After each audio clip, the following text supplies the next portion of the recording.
मर्यादा पुरुषोत्तम श्री राम आ रहे हैं। तैयार है अयोध्या, तैयार है राम भक्त, तैयार है योगी मोदी की डबल इंजन सरकार। 22 जनवरी यानी कि कल वो शुभ घड़ी है जब अयोध्या के भव्य राम मंदिर में रामलला की प्राण प्रतिष्ठा होगी और इसके साथ ही देश और दुनिया के करोड़ों राम भक्तों का सपना भी पूरा होगा। आज हम आपको प्राण प्रतिष्ठा से पहले उन अंतिम तैयारियों की झलक दिखलाने जा रहे हैं जो आपका मन मोह लेगी। साथ ही आपको दिखाएंगे कुछ ऐसे तोहफे जिन्हें राम भक्त अपने आराध्य को ले लिए अयोध्या लेकर पहुंचे हैं। तो आइए चलते हैं अयोध्या, जहां श्री राम आने वाले हैं।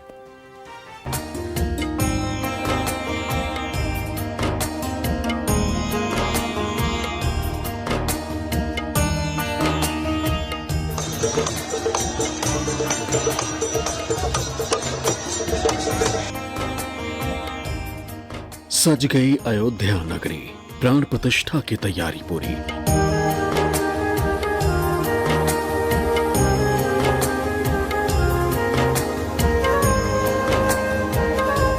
रामलला के लिए पहुंचे उपहार, सज गया अयोध्या का हर द्वार। भवन में आए हैं श्री राम, भवन में आए हैं श्री राम, भवन में आए हैं श्री राम। अलौकिक बनी राम नगरी, भक्तों की भारी भीड़ उमड़ी।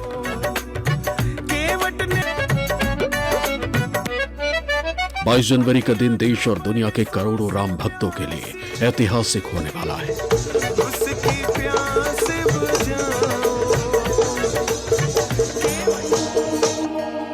जब 500 सालों के संघर्ष के बाद रामलला को अपनी जमीन पर दिव्य और भव्य मंदिर मिलने जा रहा है और पूरी दुनिया को अब सिर्फ 22 जनवरी के शुभ मुहूर्त का इंतजार है, जब रामलला अपने मंदिर के गर्भगृह में विराजमान होंगे। और इस भव्य दिन के लिए तैयारियां भी लगभग पूरी कर ली गई हैं। अयोध्या में प्राण प्रतिष्ठा की तैयारियां तो बहुत तेजी से चल रही हैं, लेकिन आप अयोध्या की सड़कों पर अगर निकलेंगे तो आपको जगह जगह अलग अलग रंग दिखाई देंगे। ये मैं अपने कैमरा सहयोगी सचिन से कहूंगा कि वो आपको अयोध्या की तस्वीर दिखाएं। दरअसल मंदिर के ठीक सामने का जो रास्ता वीणा चौक या दूसरी तरफ जाता है, वहां पर आप देखिए कि जबरदस्त सजावट फूलों से आपको यहाँ पर नजर आ रही होगी, जिसमें जय श्री राम लिखा हुआ है और भगवा रंग का गेट यहाँ पर बनाया गया है। इसके अलावा अगर आप कैमरे के माध्यम से दूर तक जहां पर भी आपकी नजर जाए तो वहां पर आप देखिएगा कि सड़कों पर जबरदस्त भीड़ भाड़, लोगों की आवाजाही और प्राण प्रतिष्ठा की तैयारियां भी देखने को मिल रही हैं। और जितने भी घर सड़क के दोनों तरफ हैं, उसके ऊपर आपको भगवा रंग का ध्वज भी साफ तौर पर नजर आ रहा होगा, जिसमें बजरंग बली की तस्वीर और जय श्री राम लिखा हुआ है। तो अयोध्या की सड़कों पर भी प्राण प्रतिष्ठा के आयोजन को लेकर जबरदस्त उत्साह देखने को मिल रहा है। और जहां पर भी आप देख पा रहे होंगे कैमरे के माध्यम से, तो वहां पर आपको बहुत जबरदस्त उत्साह लोगों के बीच, लोगों की आवाजाही और जो भगवा है वो आपको हर जगह लहराता हुआ नजर आएगा। और खास बात यह भी है कि पूरी सड़क जो राम मंदिर की तरफ आती है या हनुमानगढ़ी की तरफ जाती है या वीणा चौक की तरफ जाती है, उन सभी सड़कों पर जगह जगह जो स्वागत द्वार बनाए गए हैं वो भी, वहां पर भी फूलों की सजावट की गई है। इसके अलावा जितने भी आप यहां पर पोल्स देख पा रहे होंगे, उस पर भी भगवान राम की जो फोटो है वो लगाई गई है, बजरंगबली की फोटो लगाई गई है। ऐसे तमाम सारे पात्र जो रामायण से जुड़े हुए हैं, उनकी तस्वीरें आपको अयोध्या की सड़कों पर साफ तौर पर नजर आएगी। मंदिर के मुख्य द्वार को भी भव्य तरीके से सजाया गया। नए नवेले भव्य मंदिर में रामलला को विराजमान कराने के लिए पीएम मोदी, सीएम योगी के साथ साथ देश दुनिया की कई मशहूर हस्तियां अयोध्या में मौजूद होंगी। ऐसे में सिक्योरिटी के भी पुख्ता इंतजाम किए गए। जो राम जन्मभूमि तीर्थ क्षेत्र ट्रस्ट यानी कि जहां पर मंदिर का निर्माण किया जा रहा है, उसके गेट पर मौजूद हूं, उसके द्वार पर मौजूद हूं और उसकी तस्वीर मैं आपको दिखाना चाहता हूं कि आप देखिए कल अयोध्या में रामलला के प्राण प्रतिष्ठा का एक बड़ा आयोजन होने जा रहा है, लेकिन उसके ठीक पहले आप देख पाएंगे कि यहाँ पर जो मंदिर का द्वार है, मुख्य द्वार जहाँ से श्रद्धालु दर्शन करने के लिए जाते हैं, वहाँ पर आप देख पा रहे होंगे कि प्राण प्रतिष्ठा को लेकर जबरदस्त सजावट अयोध्या में देखने को मिल रही है। और आप देखिए कि यहाँ पर जो गेट है, जो द्वार है, उसकी सजावट गुलाब गेंदे के फूलों से की गई है और उसकी सजावट इतनी अद्भुत है कि मैं अपने कैमरा सहयोगी से कहूंगा कि वो आपको दिखाएं कि ये जो मुख्य द्वार है, वहां पर साफ तौर पर आपको लिखा हुआ दिखाई देगा कि प्राण प्रतिष्ठा महोत्सव में आए हुए सभी भक्तों का श्री राम जन्मभूमि तीर्थ क्षेत्र ट्रस्ट स्वागत करता है। और ये पूरी सजावट जो गेंदे के फूल हैं उससे की गई है। इसके अलावा अगर आप मंदिर के गेट के बाईं तरफ भी देखिए तो वहां पर आपको जगह जगह पर फूलों की सजावट नजर आएगी। और चूंकि प्राण प्रतिष्ठा के आयोजन को बेहद भव्यता प्रदान की जा रही है, लिहाजा गेट के दोनों तरफ, दाईं तरफ भी और बाईं तरफ भी, दोनों ही जगहों पर आपको जबरदस्त सजावट यहां पर देखने को मिलेगी। इसके अलावा प्राण प्रतिष्ठा का जो कार्यक्रम है उसका लाइव प्रसारण किया जाएगा, इसलिए जो द्वार हैं उसके दोनों तरफ एलईडी स्क्रीन भी आपको नजर आ रही होगी, जहां पर प्राण प्रतिष्ठा का जो पूरा आयोजन होगा उसको इस एलईडी स्क्रीन के माध्यम से लाइव देखा जाएगा। प्राण प्रतिष्ठा की तैयारी को लेकर तमाम तरह की तस्वीरें अयोध्या में देखने को मिल रही है, लेकिन उसके ठीक पहले अब पूरा जो मंदिर परिसर है उसको सुरक्षा घेरे में ले लिया गया है। ये मेरे ठीक पीछे आप देख पा रहे होंगे कि ये आरएएफ के सिक्योरिटी के लोग हैं जो फिलहाल मंदिर के चारों तरफ मौजूद हैं। 22 जनवरी को चूंकि अयोध्या में तमाम सारे विशिष्ट लोग जो प्राण प्रतिष्ठा का आयोजन है उसमें शामिल होने वाले हैं, लिहाजा उसके पहले जो मंदिर के चारों तरफ का इलाका है, मंदिर का जो पूरा परिसर है उसको सुरक्षा घेरे में ले लिया गया है। और आप देखिए कि चूंकि इन दिनों प्राण प्रतिष्ठा तक जो अयोध्या में रामलला है उनके दर्शन को पूर्ण तरह से प्रतिबंधित किया गया है। खुद प्रधानमंत्री नरेंद्र मोदी 22 जनवरी को अयोध्या में जो राम मंदिर जहां पर रामलला की प्राण प्रतिष्ठा का आयोजन होना है वहां पर मौजूद रहेंगे, लिहाजा सुरक्षा के लिहाज से पूरे मंदिर परिसर को और इसके अलावा जो अयोध्या के तमाम सारे अलग अलग इलाके हैं वहां पर आप सुरक्षा कर्मियों को पूरी तरह से मुस्तैद देख पाएंगे। और ये सुरक्षा के लिहाज से उठाया गया कदम है। यहाँ को ये भी बता दें कि अयोध्या में प्राण प्रतिष्ठा के आयोजन में पूरे देश से तमाम विशिष्ट लोग शामिल होने वाले हैं, लिहाजा सुरक्षा के लिहाज से भी कोई चूक ना हो पाए, इसलिए कोई भी कोर कसर छोड़ी नहीं जा रही है। अयोध्या में रामलला के प्राण प्रतिष्ठा को लेकर सिर्फ अयोध्या में ही नहीं बल्कि पूरे देश में राम भक्तों का उत्साह चरम पर है। अयोध्या में भगवान राम के बन रहे विशाल और भव्य मंदिर के लिए देश भर से सौगातों की बौछार हो रही। 22 जनवरी के प्राण प्रतिष्ठा को लेकर अयोध्या तैयार है। रामलला को समर्पित करने के लिए देश के अलग अलग हिस्सों से भाव रूप में कई चीजें आई हैं। इन्हीं में से एक है रामलला के लिए चांदी की चरण पादुका, जिसे चित्रकूट से अयोध्या लाया गया।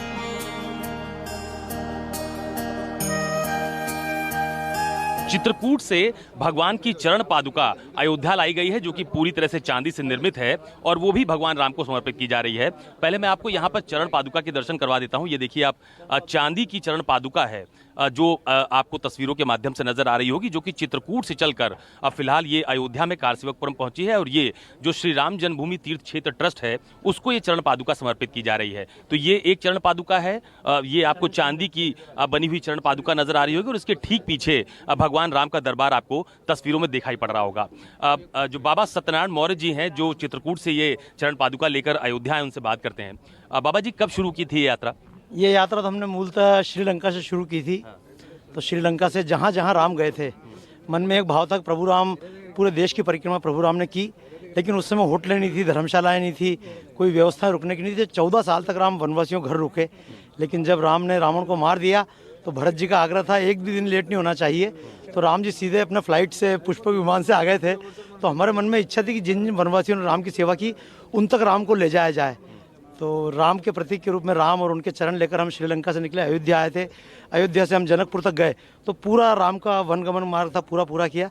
लेकिन जब भरत जी राम का राज तिलक करने के लिए चित्रकूट गए थे तो समस्त नदियों का जल, 7 सागरों का जल, राज्याभिषेक की परंपरा में जितनी सामग्री की आवश्यकता होती है लेकर गए थे, लेकिन प्रभु राम ने राजा बनना स्वीकार नहीं किया। तो भरत जी ने सारी सामग्री, भरतकूप एक जगह है चित्रकूट में, वहाँ समर्पित कर दी थी। तो हमको लगा वो राम की धरोहर है, अब राम का राज तिलक हो रहा है, तो वो सारी सामग्री, उस कूप का जल जो राम जी के लिए भरत जी लेकर आए थे वो सारे, और जो राम की चरण पादुका थी वो हम लेकर राम वनगमन मार्ग से इस रास्ते से निकल पाए। तो आसपास घूमते हुए हम यहाँ तक पहुँचे हैं, क्योंकि अवध राम को अर्पण कर दें, प्रभुता प्रभु चरणों में धर दें, ये राम की धरोहर है, ये राम को वापस की जाए, ऐसी भावना से चरण लेकर हम निकले थे। तो अद्भुत उत्साह था प्रतापगढ़ में, यहाँ श्रृंगवेरपुर में, प्रयागराज में। तो सबको दर्शन करते हुए, लोगों की श्रद्धा लेते हुए ये यहाँ पर हम लेके आए हैं, प्रभु राम को अर्पित करेंगे। प्राण प्रतिष्ठा के पावन अवसर पर रामलला के अभिषेक के लिए देश भर से पवित्र जल एकत्र किया गया। इसमें पाकिस्तान के कब्जे वाले कश्मीर यानी पीओके से 3 नदियों का जल भी लाया गया। पवित्र नदियों के जल से भरे कलशों को श्री राम जन्मभूमि तीर्थ क्षेत्र ट्रस्ट को सौंपा गया और इन तमाम पवित्र नदियों के जल से रामलला का जलाभिषेक किया जाएगा। कारसेवकपुरम में देश भर से लाई गई, देश भर की नदियों से लाए गए जल को संग्रहित करके रखा गया है। आप देख सकते हैं ये वो तमाम जल है जो कि देश भर की पवित्र नदियों से यहाँ पर लाया गया है। गंगा जल के अलावा यमुना, कावेरी, तमाम वो नदियाँ जो कि अपने अपने राज्यों में या अपने अपने स्थानों में पवित्र मानी जाती हैं, उन सभी नदियों के जल को यहाँ पे लाकर एकत्रित किया गया है। सिर्फ भारतवर्ष ही नहीं बल्कि नेपाल और अन्य देशों से भी यहाँ पर जल को लाया गया है, जिससे प्रभु राम लला की मूर्ति को स्नान करवाया जाएगा। प्राण प्रतिष्ठा से पहले जो मूर्ति को स्नान करवाया जाता है और जो तमाम जो प्रक्रिया होती हैं उसमें सबसे पहले जल का स्नान होता है, और ये जल जो है वो भारत देश भर की नदियों से यहाँ पर लेकर आया गया है। इसके अलावा हम आपको दिखाने की कोशिश करेंगे जो कि सुगंधित जल होता है, जैसे गुलाब जल है, केवड़ा जल है, या फिर मेहंदी जल कह लीजिए, जो कि पत्तियों से, फूलों की पत्तियों से निकाले जाते हैं। ऐसे जलों के 20-20 लीटर के यहाँ पर आप देख सकते हैं रखे हुए हैं। इन सबको भी रामलला के मंदिर में ले जाया जाएगा और वहाँ पर जल स्नान के बाद गुलाब जल, केवड़ा जल, मेहंदी जल और तमाम अन्य तरीके के जो जल हैं जो अलग अलग जगह से आए हैं, पूरी तरह से ऑर्गेनिक, उनके द्वारा भगवान प्रभु राम की मूर्ति को स्नान करवाया जाएगा। प्राण प्रतिष्ठा से पहले जब अयोध्या में भगवान राम विराजमान होंगे तो इन्हीं जलों के द्वारा उनको सबसे पहले नहलाया जाएगा, गुलाब जल के द्वारा, इत्र के द्वारा, घी के द्वारा, और ये प्राण प्रतिष्ठा का कार्यक्रम लगभग 1 से 1.5 घंटे चलेगा। वो दौरान इन सभी पदार्थों का इस्तेमाल किया जाएगा जिससे प्राण प्रतिष्ठा को सफलपूर्वक बनाया जा सके, और उसके बाद भगवान रामलला की आरती की जाएगी और प्राण प्रतिष्ठा का कार्यक्रम पूरा किया जाएगा। अयोध्या के भव्य श्री राम मंदिर में 2100 किलो अष्ट धातु का घंटा स्थापित किया जाएगा।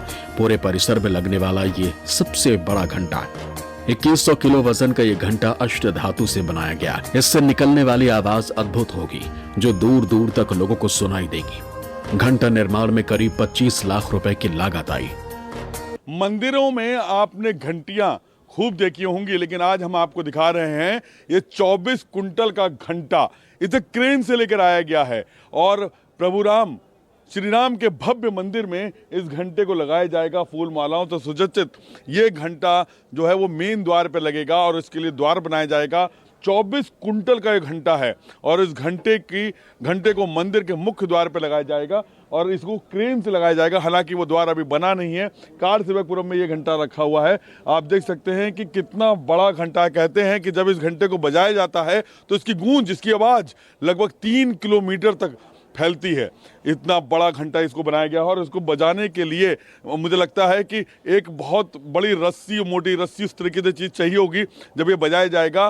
कहा जाता है कि इसे मेन द्वार पे रखा जाएगा और जब आरती होगी उस दौरान इस घंटे को बजाया जाएगा। हालांकि एक आम आदमी के वश की बात नहीं होगी कि इस घंटे को बजा सके। इसके लिए पूरी तरह से एक मैकेनिज्म तैयार किया जाएगा जब इसको मुख्य द्वार पर लगाया जाएगा। इसके अलावा राम मंदिर के लिए, भव्य राम मंदिर के लिए अलग अलग जगह के लिए अलग अलग तरीके के घंटों को लाया गया है, वो जो कि मंदिर प्रांगण में अलग अलग जगह पे लगेंगे। रामलला को हरिगढ़ से बेहद विशाल और सुंदर 2 चाबियों वाला ताला समर्पित किया गया। अयोध्या पहुंचे इस ताले को देखने के लिए भी लोगों की भीड़ जुटी हुई। 22 जनवरी को प्राण प्रतिष्ठा का जो भव्य आयोजन होने जा रहा है उसके पहले जो कारसेवकपुरम है वहां पर रामलला को समर्पित की गई तमाम सारी चीजें मौजूद हैं। इस वक्त मैं जहां पर मौजूद हूं वहां पर आपको एक बड़ा और भव्य ताला नजर आ रहा होगा। दरअसल ये ताला हरिगढ़ से यहां पर लाया गया है और जिस राम मंदिर का निर्माण अयोध्या में किया जा रहा है ये उसी मंदिर को समर्पित किया गया है। दरअसल जो राम जन्मभूमि तीर्थ क्षेत्र ट्रस्ट है उसको ये ताला समर्पित किया गया है और आप देखिए इस ताले की ऊंचाई, चौड़ाई, लंबाई इतनी ज्यादा है, इसका अंदाजा आप लगा सकते हैं कि जब मंदिर में इस ताले का इस्तेमाल किया जाएगा तो इसकी उपयोगिता क्या होगी। आप देखिए कि इस ताले की 2 चाबियां भी आपको नजर आएंगी। हालांकि आमतौर पर हर ताले में 2 या 3 चाबियां होती हैं, लेकिन इस बड़े और विशालकाय ताले के लिए 2 चाबियां यहां पर मौजूद हैं और ये महंत रविंद्र पुरी जी महाराज हैं जिनकी तरफ से फिलहाल ये ताला ट्रस्ट को भेंट किया गया है। और सबसे अहम बात यह है कि जिस जनपद को पहले अलीगढ़ कहा जाता था उसको यहाँ पर हरिगढ़ रखा गया है। यानी अलीगढ़ तालों के लिए मशहूर भी है, लेकिन ये जो समर्पण ट्रस्ट को किया गया है उसमें जो अलीगढ़ जनपद है उसमें हरिगढ़ जनपद यहाँ पर लिखा गया है। तो आप देख सकते हैं कि अयोध्या में जहां पर भी आप जाएंगे वहां पर रामलला को समर्पित करने के लिए जो भी चीजें लाई गई हैं वो बहुत दिव्य और भव्य हैं। जोधपुर से भी रामलला प्राण प्रतिष्ठा के मौके पर राम भक्तों के लिए खास तोहफा आया। राम नाम लिखी जोधपुर से हजारों पगड़ियां भेजी गईं, जो राम भक्तों को दी जाएंगी। रामलला को समर्पित करने के लिए, उनके जो भक्त हैं उनको समर्पित करने के लिए तमाम सारी अद्भुत चीजें आई हैं। यहाँ पर मैं आपको दिखाना चाहता हूँ कि ये देखिए, जय श्री राम लिखी हुई तमाम सारी जो पगड़ी है वो यहाँ पर अयोध्या में कारसेवकपुरम में रामलला को समर्पित की गई है। और तकरीबन 1250 ऐसी पगड़ियां हैं जो राम भक्तों के लिए यहाँ पर लाई गई हैं, वो उनको समर्पित की जाएंगी। यानी इन पगड़ियों का इस्तेमाल रामलला के साथ साथ जो उनके भक्त हैं वो भी करेंगे। और ये पगड़ियां जो आई हैं वो श्री श्री महर्षि संदीपनी रामधर्म गौशाला जोधपुर से आई हैं। हमारे साथ महाराज जी मौजूद हैं जो उन पगड़ियों को लेकर आए हैं। क्या नाम है आपका? ओम श्री श्री महर्षि संदीपनी राम महाराज। अच्छा, मुझे ये बताइए कि ये कितनी पगड़ियां आप लोग लेके आए हैं और क्या मकसद है? मकसद तो बहुत सुंदर ही है और अद्भुत ही है। और ये पगड़ियाँ 1250 पगड़ियाँ हैं। और ये पगड़ियों का उद्देश्य ये है कि जब आज जो 500 वर्षों से हम राम मंदिर बनाना चाहते थे और अभी तक नहीं बना, मगर आज जब बन रहा है तो उसमें खुशियों का माहौल तो है ही। तो खुशियों के साथ और खुश क्यों ना हो, तो हम खुशियाँ बांटना चाहते हैं कि जो भी हमारे भारत के लोग विदेशों में बैठकर राम भक्ति कर रहे हैं और राम नगरी अयोध्या की पावन भूमि पे आ रहे हैं, तो हम अपने भगवान श्री रामलला की तरफ से उन विदेशियों को जो प्रदेश में रहते हैं राम भक्तों के लिए पगड़ियों के द्वारा स्वागत करना चाहते हैं, उनको भेंट करना चाहेंगे। क्योंकि जब वो विदेश में रह के अयोध्या से जुड़ना चाहते, तो मैं चाहता हूं कि उनकी आने वाली पीढ़ी युगों युगों तक हमारी अयोध्या पावन भूमि रामलला की चरणों में सिर झुकाते रहें। और